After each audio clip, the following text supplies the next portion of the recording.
some of the fondest memories I've got when I was a kid and we came up, you know, my grandparents were dirt poor, and I remember the fondest things, you know, with all the cousins and the friends and all, and getting around in the yard and on a weekend getting together, and that's what we did.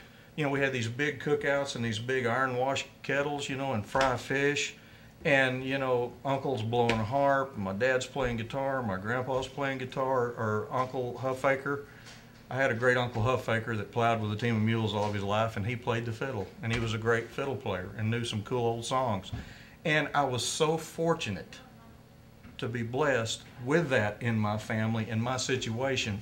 And you know, the kids, we didn't have shoes, and we're out there, you know, kicking up the dirt in the yard, and we thought we were rich, man. I didn't know any difference, but that instilled in me, it was so much fun. I thought, this is something I want to do.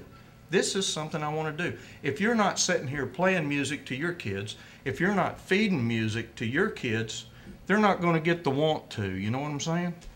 And that's a lot of it. It's our responsibility to instill some of this into them while they're still at that age that they'll want to soak some of this up. Whether they play or not, even if they just appreciate good music, you know?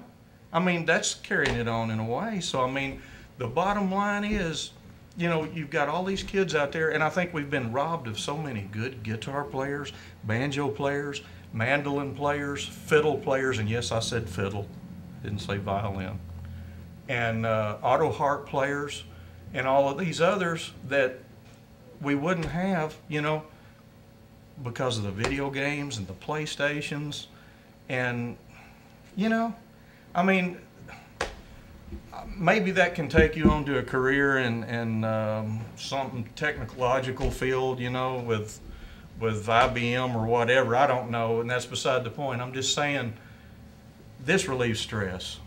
This is fun. If music wasn't fun, I wouldn't do it anymore.